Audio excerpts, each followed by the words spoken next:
Good morning everyone. This is the virtual class of St. Xavier Senior Secondary School, Kannauj. Myself Amit Trivedi. This is the class of 8th and today I am going to explain about the chapter number 5, the When People Rebel. Starting the freedom fights of our country, in previous chapter I have explained about the different types of revolt of Mundas and revolt of tribals and Santals also. In this chapter I will explain about the how did people rebel or oppose to British government. इस chapter में हम आपको बताएंगे किस तरीके से 1857 में लोगों ने ब्रिटिश गवर्नमेंट के खिलाफ अपनी आवाज़ को उठाया. From the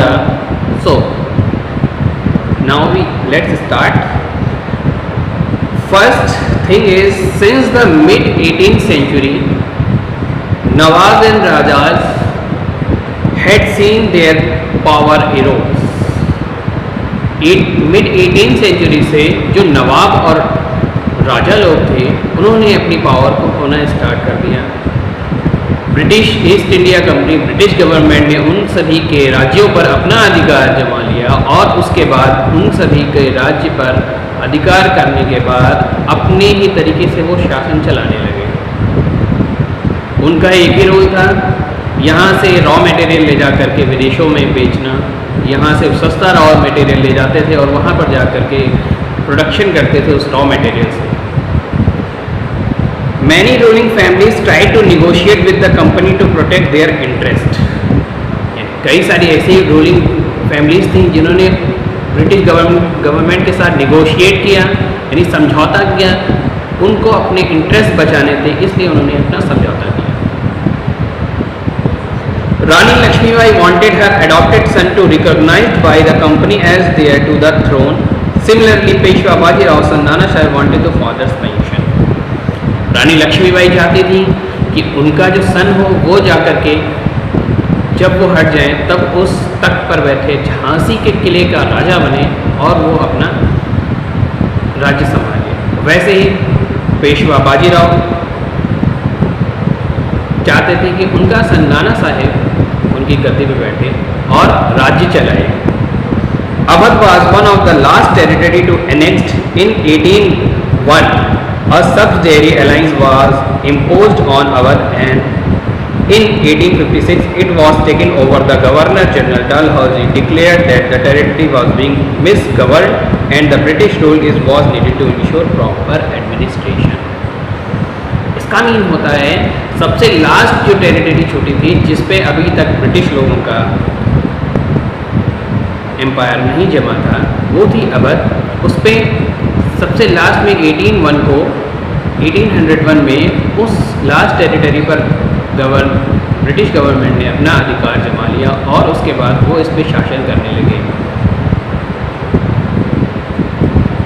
next thing is the peasant and the सेपाई.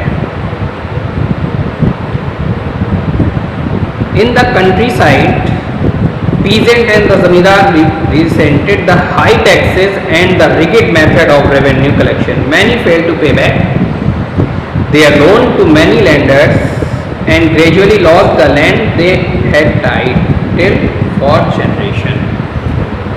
यहाँ मतलब होता है कई सारे ऐसे व्यापार करने वाले और मनी लेंडर्स ऐसे थे जिन्होंने अपनी ज़मीन को कई सारे बड़े मनी लेंडर्स के पास गिरवी रखा और गिरवी रखने के बाद वो उसका जो इंटरेस्ट होता था, लोन होता था, उसे वो ना पे कर पाए. और जब वो पे नहीं कर पाए तो ब्रिटिश गवर्नमेंट ने उनसे उनकी वो ज़मीन हड़प ली. नेक्स्ट थिंग और भी है इसमें, जो रिक्रूटमेंट होते थे उस समय ब्रिटिश गवर्नमेंट के किसी भी ऑफिस में, तो उन रिक्रूटमेंट में जो इंडियंस होते थे उनकी सैलरी कंपैरिजन टू ब्रिटिश लोगों की कम होती थी. इस वजह से उस समय एक अपोजिशन यानी अपोजिशन की फीलिंग डेवलप हुई इंडियंस के मन में कि हमारी सैलरी ब्रिटिश लोगों से कम क्यों है? सो इसके बाद ही हमारा 1857 का रिवॉल्ट स्टार्ट होना शुरू हुआ। पासिंग ऑफ न्यू लॉज एक और रीज़न होता है इसमें। जो न्यू लॉ था उसके अकॉर्डिंग, जो कि हमारा 1830 में पास किया था ब्रिटिश गवर्नमेंट ने, उसके अकॉर्डिंग सभी एरियाज़ में क्रिश्चियन मिशनरीज़ के अकॉर्डिंग स्कूल चलाना, क्रिश्चियन मिशनरीज़ के अकॉर्डिंग वहाँ का सोशल और इकोनॉमिक एनवायरनमेंट डेवलप करना, ये ब्रिटिश गवर्नमेंट का सबसे बड़ा एम था। इस एम को पूरा करने के लिए उन्होंने कई सारे लोगों का वहाँ पर रिलीजन चेंज कराया, कई सारे लोगों को ज़बरदस्ती रिलीजन चेंज करने को मजबूर किया। इस वजह से वहाँ पर कई सारे ऐसे फीलिंग्स डेवलप हुआ जो कि ब्रिटिश गवर्नमेंट को अपोज करता था।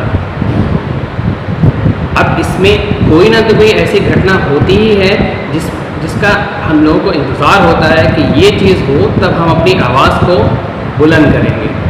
तो ऐसे ही ये घटना 1857 में बैरकपुर के मेरठ के बैरकपुर छावनी में हुई, जहाँ पर इनफील्ड राइफल्स का यूज़ करना था ब्रिटिश गवर्नमेंट की फोर्स में। ब्रिटिश गवर्नमेंट की फोर्स में जब इस इनफील्ड राइफल्स का यूज़ करना था, तब कुछ लोगों को, कुछ इंडियन सोल्जर्स को इस बारे में पता चला कि इस ब्रिटिश गवर्नमेंट ने जो हमको इनफील्ड राइफल्स में चलाने वाली कारतूस यानी कार्ट्रिज दी हैं, उसमें सूअर की चर्बी का यूज़ किया गया है। अब जो इंडियन सोल्जर्स थे उन्होंने इस चीज़ का अपोज किया, प्रोटेस्ट किया कि हम इन चीज़ों को नहीं यूज़ करेंगे। उस समय ये मेथड चलता था कि किसी भी तरीके का वो क्या कह सकते हैं, नॉन वेजिटेरियन पार्ट अपने माउथ से टच नहीं कर सकते थे। इस वजह से उन्होंने अपोज किया कि हम इस तरीके के कार्ट्रिज को यूज़ में नहीं लाएंगे, उसका यूटिलाइजेशन नहीं करेंगे। देन इसके बाद क्या हुआ, उन जितने भी इंडियन सोल्जर्स थे उन सबको बैन कर दिया गया और फोर्स से निकाल दिया गया। On 24 April, 85 sepoys of the 3rd Bengal Light Cavalry at Meerut refused to accept the greased cartridge.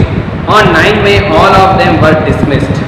मैंने आपको बताया 24 अप्रैल को 85 सैनिकों ने या सोल्जर्स ने इन चीज़ों का अपोज किया। देन 9 मई को ये सारे सोल्जर्स डिसमिस यानी कि फोर्स से निकाल दिए गए। This spark of a general mutiny among the Indian soldiers station at Meerut. The very next day on 10th May the Indian soldiers release there imprisoned colleagues, killed their officers and unfurled the banner of revolt। 9 मई को उनको arrest किया गया। 10th मई को उन्होंने वहाँ jail में जितने भी ऑफिसर्स थे उन सभी का हत्या कर दिया, उन सभी को मार दिया और उस जेल से निकल के भाग लिए या वहाँ से अपने आप को बचा के निकाल लिया। The soldier were determined to bring an end to the British rule in the country, but who would rule the land instead? The soldier had to answer to this question the Mughal emperor Bahadur Shah Zafar. Soldiers ने उसी समय decide किया कि Indian country से इन सभी British को बाहर भगाना है, लेकिन उनके सामने एक क्वेश्चन था कि ब्रिटिश को हटाने के बाद यहाँ पर शासन या राज्य कौन करेगा? तो उनका एक ही आंसर था, last Mughal emperor Bahadur Shah Zafar will be ruled in this country. They wanted to be replaced by the rule of the Bahadur Shah Zafar. Initially, he was reluctant to assume the leadership. However, they eventually accepted this demand and wrote letter to all chiefs and rulers of the country to be protective and organize the confederacy of Indian state to rise and fight against the British। उन्होंने उसी समय जितने भी India country में जितने भी emperor थे, rulers थे, सभी को एक लेटर लिखा और कहा कि सभी लोग अपोज करेंगे इस ब्रिटिश गवर्नमेंट के खिलाफ। अपोजिशन में आएंगे और बहादुर शाह जफर को अपना राजा मानने के लिए उनको एक लेटर लिखा गया। Spread of the revolt. अब इस रिवॉल्ट की स्प्रीडिंग कैसे हुई है ये हम आपको बताते हैं। Soon the revolt spread to other part of northern and central India. The main center was Kanpur. बहुत खुशी होगी आपको ये बात जान करके कि आपके 1857 इंडियन रिवॉल्ट का सेंटर हमारा नाइबर सिटी कानपुर ही था। Lucknow, Bareilly, Agra, Jhansi, Gwalior and Barrackpore also the other centers of Indian revolt of 1857. Revolt also took place in certain parts of Bengal, Rajasthan, Assam, Madhya Pradesh and Punjab. In many princely states, while the rulers remained loyal to the British, the soldiers revolted or came close to it. अब कुछ ऐसे ही rulers थे जो कि British government के लिए बहुत ज़्यादा लॉयल थे, वफादार थे, तो उन्होंने ये समझाया कि आप इस तरीके का रिवॉल्ट ना करें। बट एक ऐसे ही फीलिंग्स हम लोगों के अंदर डेवलप हुई थी कि हम वहाँ पर किसी भी तरीके की गुलामी नहीं कर सकते हैं, स्लेव बन के नहीं रह सकते हैं। Nana Sahib, the adopted son of the late Peshwa Bajirao, who lived near Kanpur, gathered armed force and expelled the British Garian from the city. He proclaimed himself Peshwa. He declared that he was the governor under Emperor Bahadur Shah. नाना शाह है जो कि late Peshwa Bajirao के बेटे थे, उन्होंने arm forces को collect किया, एक साथ इकट्ठा किया और घोषित किया कि मैं बहादुर शाह जफर का गवर्नर हूँ और सभी मेरे लीडरशिप में इस रिवॉल्ट को आगे बढ़ाने की कोशिश करें। Begum Hazrat Mahal led the revolt in Lucknow. अब डिफरेंट प्लेसेस से अपना रिवॉल्ट आगे बढ़ाने की कोशिश हुई, सभी ने अलग अलग रीजन से अपना अपना रिवॉल्ट आगे बढ़ाया। सो मैं इसमें आपको बता रहा हूँ कि किस किस एरिया से कौन कौन सा लीडर उठ करके खड़ा हुआ और रिवॉल्ट को उसने आगे बढ़ाया।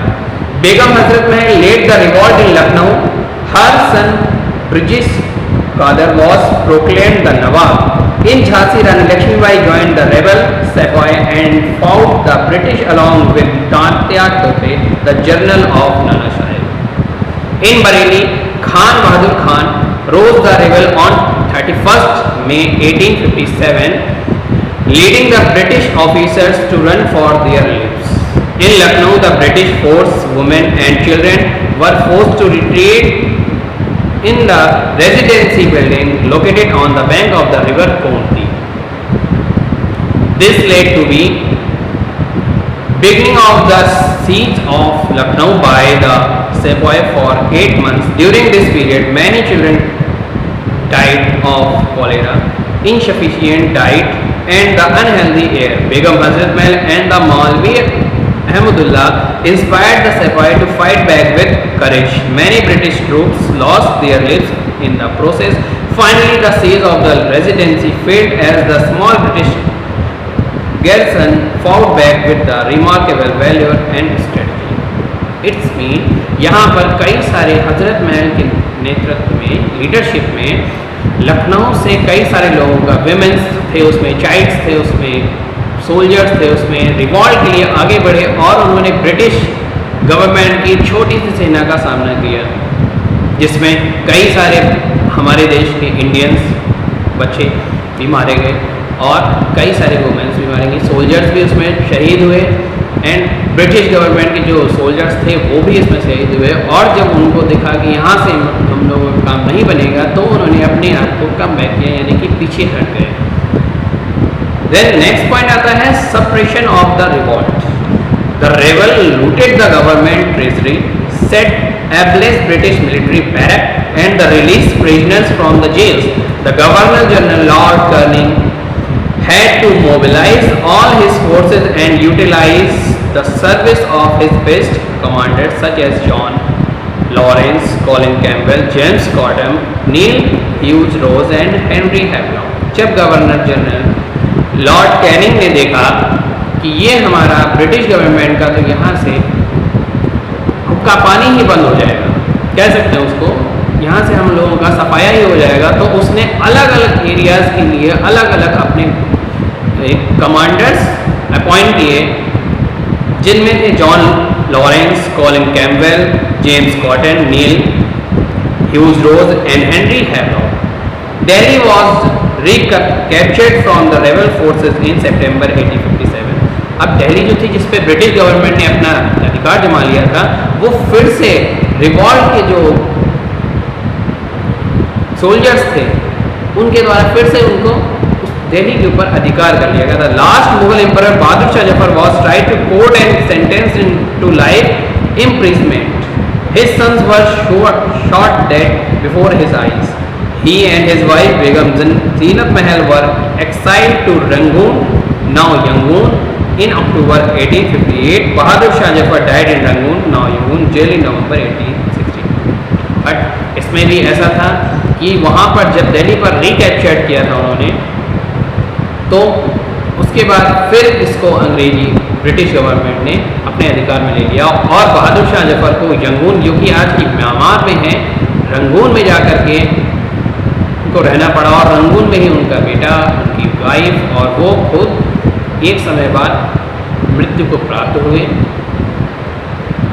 The recapture of Delhi, however, did not mean that the rebellion died down. After that, people continued to resist and battle the British. The British had to fight for 2 years to suppress the massive forces of people rebellion।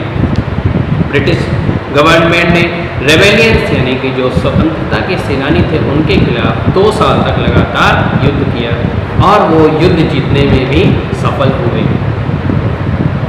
In 1859, Kunwar Singh, भक्त खान, खान बहादुर Khan, Rao Sahib, Nana Sahib brothers थे जो, and मौलवी अहमदुल्ला वर dead, while Nana Sahib and Begum of Awadh Begum, Hazrat Mahal were compelled to hide in Nepal।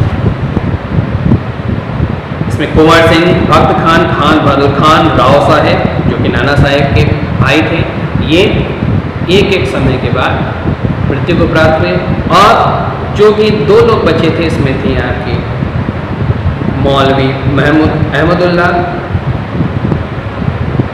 वो भी हमारे स्वर्ग को सिधार गए। देन नाना साहेब और बेगम हजरत महल ने नेपाल में जाकर के शरण ली और अपने लाइफ के लास्ट डेज उन्होंने वहीं पर स्पेंड किए।